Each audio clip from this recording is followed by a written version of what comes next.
Hello दोस्तों, welcome to accounting सीखो। दोस्तों, आज की यह वीडियो भी हमारी बिजनेस कम्युनिकेशन के बारे में है और आज की हमारी वीडियो का टॉपिक है स्वॉट एनालिसिस। इस वीडियो में हम समझेंगे कि स्वॉट एनालिसिस क्या होता है, इसकी मीनिंग, डेफिनेशन और स्वॉट एनालिसिस का क्या मतलब होता है, इसे क्यों बिजनेस में यूज़ किया जाता है। तो इसके बारे में अच्छे से समझने के लिए वीडियो को एक बार पूरी ज़रूर देखें।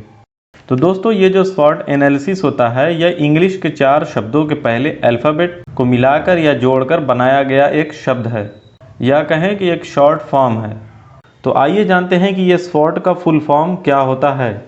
यहाँ पर हम लिख देंगे SWOT। अब इसमें S का मतलब होता है स्ट्रेंथ,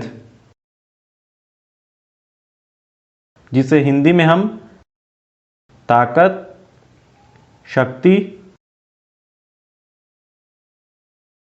या विशेषताओं के नाम से जानते हैं। इसको अभी हम आगे समझेंगे। इसमें W का मतलब होता है वीकनेसेस, जिसका मतलब है कमजोरियां या सीमाएं। O stand for opportunities, means अवसर या मौका।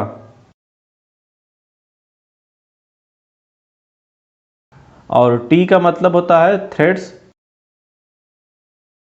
यानी समस्याएं या कठिनाइयां।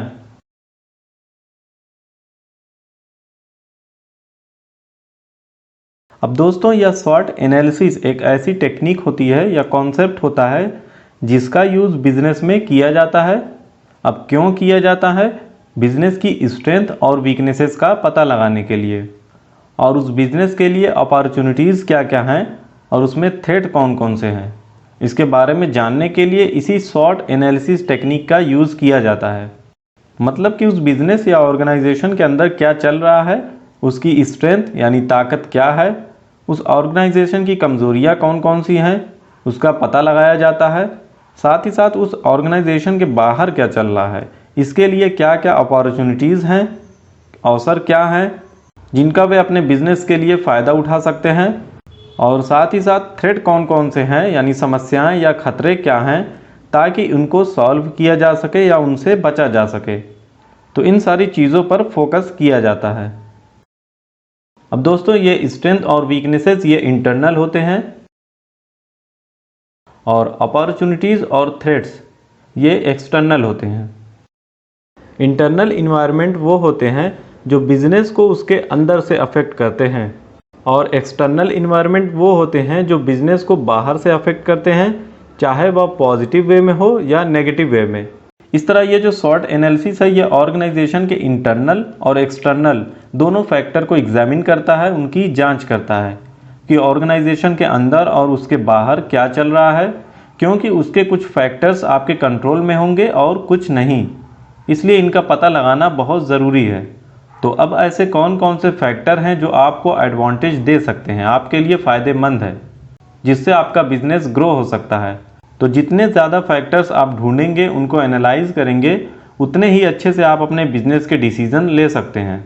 तो इस तरह यह स्वॉट एनालिसिस आपके कंपटीटर की कमज़ोरियों को समझने में भी काफ़ी हेल्प करता है, ताकि आप अपनी ऑर्गेनाइजेशन को और बेहतर बना सकें। अब ऐसा नहीं है कि कोई कंपनी है और उसकी सिर्फ स्ट्रेंथ ही है, कोई उसकी वीकनेसेस नहीं है, ऐसा नहीं हो सकता है। ताकत के साथ साथ कमज़ोरियाँ और ख़तरे भी होते हैं, जिन्हें स्वॉट एनालिसिस के थ्रू ही दूर किया जाता है। अब यह जो स्वॉट एनालिसिस होता है, यह किसी कंपनी या ऑर्गेनाइजेशन के लिए ही बस नहीं होता है, बल्कि किसी पर्सन के लिए या हम आप के लिए भी यह अप्लाई होता है। जैसे अगर आप किसी कंपनी में इंटरव्यू के लिए जाते हैं, तो वहाँ भी आपसे यह क्वेश्चन ज़रूर किया जाता है कि आपकी स्ट्रेंथ और वीकनेसेस क्या क्या हैं, उसके बारे में बताइए। तो आपको इसे बताना भी होता है कि आप में क्या खूबियाँ हैं या आप किन चीज़ों में अच्छे हैं और आपकी कमियां क्या हैं। तो इस तरह हम कह सकते हैं कि चाहे कोई पर्सन हो या कोई कंपनी, उसमें कुछ न कुछ ताकत और कमज़ोरियां ज़रूर होती हैं, इसलिए इन कमज़ोरियों का पता लगाकर इन्हें दूर करना चाहिए, नहीं तो वो और बढ़ती चली जाएंगी।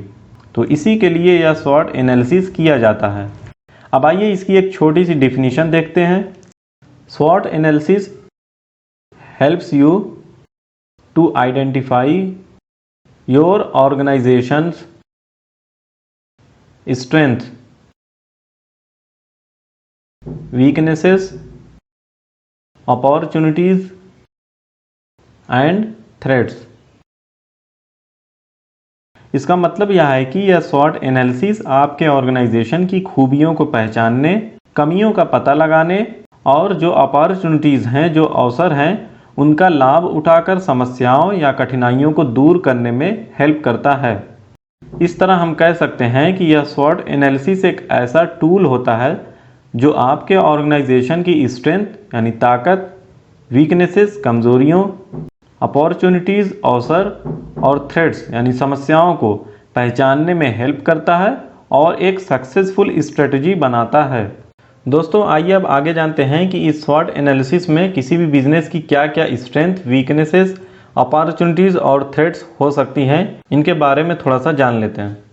तो अगर हम बात करें स्ट्रेंथ की, तो ऐसे रिसोर्सेज जो बिजनेस में कंप्लीट एडवांटेज देते हैं या प्रॉफिट अर्न करने में हेल्प करते हैं, वही आपके स्ट्रेंथ होते हैं। अब आपके ऑर्गेनाइजेशन की जो स्ट्रेंथ होती है वही आपको आगे बढ़ाने में हेल्प करती है। तो आप सारी चीज़ों को नोट करिए कि आप और लोगों से अच्छा कैसे कर सकते हैं, उस पर क्या काम कर सकते हैं। अब स्ट्रेंथ में सबसे पहला पॉइंट तो यह आ जाएगा क्वालिटी प्रोडक्ट्स। अगर कोई कंपनी क्वालिटी के प्रोडक्ट्स बना रही है, लोग उसके क्वालिटी को पसंद कर रहे हैं, तो यह उसकी स्ट्रेंथ होती है। लोग बार बार उस प्रोडक्ट को बाई करते हैं। इसी तरह नेक्स्ट हो जाएगा यूनिक टेक्नोलॉजी। अगर उस कंपनी की टेक्नोलॉजी यूनिक है, सबसे अलग है बाकी कंपटीटर के कंपेयर में, और उसके जो कंपटीटर हैं वो उस तरह की टेक्नोलॉजी का यूज़ नहीं करते हैं, तो भी उसके प्रोडक्ट ज़्यादा बिकेंगे या उसकी स्ट्रेंथ होगी। नेक्स्ट हो जाएगा स्ट्रॉन्ग ब्रांड नेम। अगर उस कंपनी का अच्छा खासा नाम है मार्केट में, लोग उसके ब्रांड को जानते हैं, लोग उसके नाम पर ही बस उस प्रोडक्ट को बाई करते हैं, तो यह भी उसकी स्ट्रेंथ हो सकती है। नेक्स्ट पॉइंट है रिसर्च फैसिलिटीज़। अब उस कंपनी के पास रिसर्च फैसिलिटीज़ हैं, उसके पास सुविधाएं हैं अलग अलग चीज़ों पर रिसर्च करने के लिए, तो वह हर नई नई चीज़ों पर रिसर्च करती है, तब वो अपने प्रोडक्ट को बनाती है, तो यह भी उसकी एक स्ट्रेंथ है। नेक्स्ट है मार्केटिंग एक्सपर्टाइज। अब अगर वह कंपनी मार्केटिंग में एक्सपर्ट है, वो अच्छे से जानती है कि किस तरीके से मार्केटिंग करना है, लोगों को अपने प्रोडक्ट के बारे में किस तरीके से बताना है, अलग अलग जो मीडियम है मार्केटिंग के उन्हें कैसे यूज़ करना है, सोशल मीडिया है या और भी तरीके से जो होर्डिंग्स, बैनर, किस तरीके से वह अपने प्रोडक्ट को लोगों को बता पा रही है। ज़्यादा से ज़्यादातर लोग उस प्रोडक्ट के बारे में जब जानेंगे तभी वे उसके प्रोडक्ट को बाई करेंगे। तो किसी प्रोडक्ट की मार्केटिंग करना भी बहुत ही इंपॉर्टेंट है। जब तक मार्केटिंग करेंगे नहीं, लोग उसके बारे में नहीं जानेंगे, तो यह भी एक कंपनी की स्ट्रेंथ हो सकती है। अब अगर हम बात करें वीकनेसेस की, तो वीकनेसेस वह होती हैं जो आपके बिजनेस को आगे बढ़ने से रोकती हैं, यानी प्रॉपर रिसोर्सेज ना होने की वजह से आप आगे नहीं बढ़ पाते हैं। तो आप ये एग्जामिन करने में ज़्यादा टाइम लगाइए कि कैसे और क्यों आपके कंपटीटर आपसे अच्छा कर रहे हैं, आपकी कमियां क्या हैं, इनका पता लगाना आपके लिए बहुत ज़रूरी है। अब वीकनेसेस में क्या क्या हो सकती हैं, अब जैसे लोकेशन ऑफ योर बिजनेस।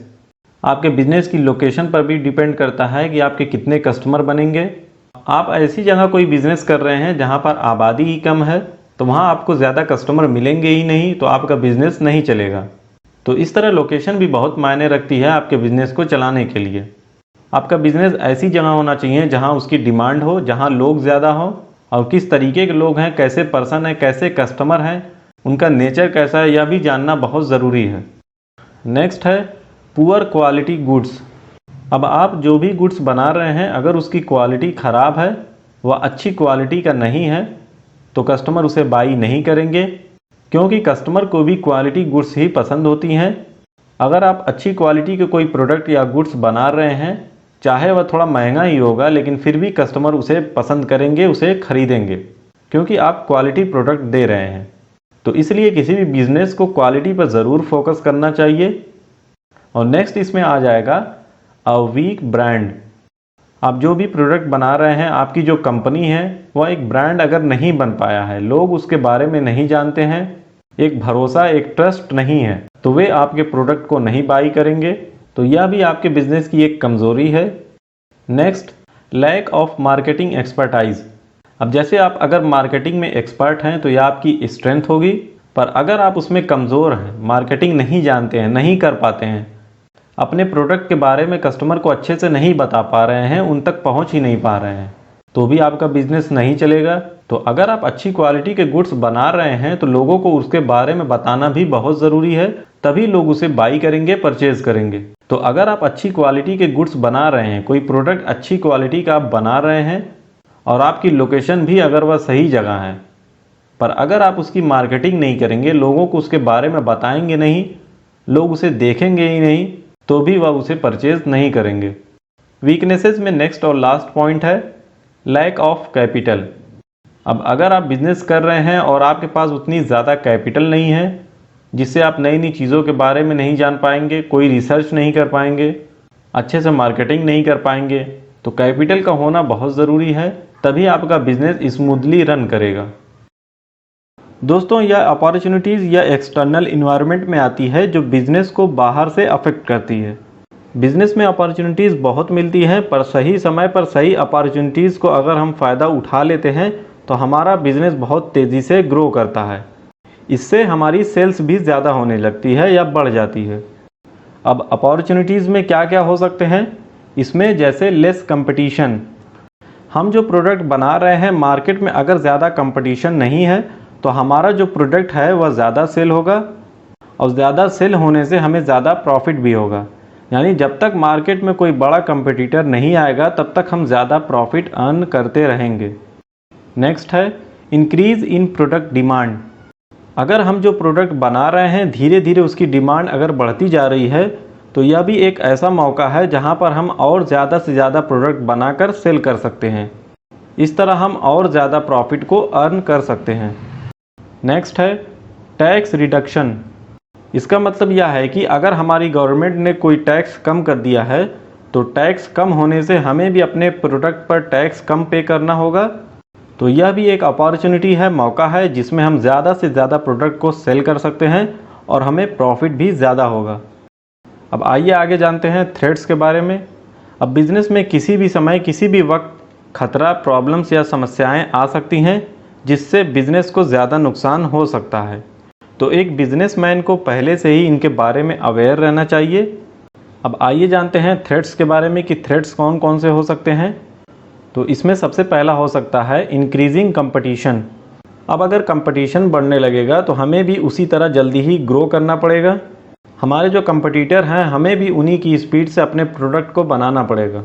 अब अगर हमारे जो कंपटीटर हैं वो सारे कंपटीटर अगर हाई क्वालिटी के कोई प्रोडक्ट बनाकर दे रहे हैं तो हमें भी उन्हीं की तरह हाई क्वालिटी के प्रोडक्ट को बनाने पर फोकस करना पड़ेगा।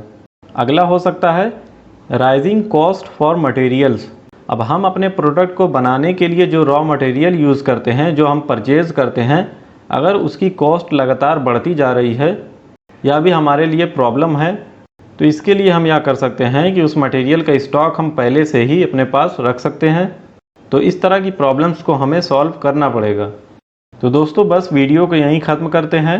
उम्मीद करता हूँ अब आप स्वॉट एनालिसिस के बारे में अच्छे से समझ गए होंगे कि इसका फुल फॉर्म क्या होता है, इसकी मीनिंग क्या है, इसकी डेफिनीशन के बारे में, और यह स्वॉट एनालिसिस क्यों किया जाता है, इसमें क्या क्या चीज़ें आती हैं।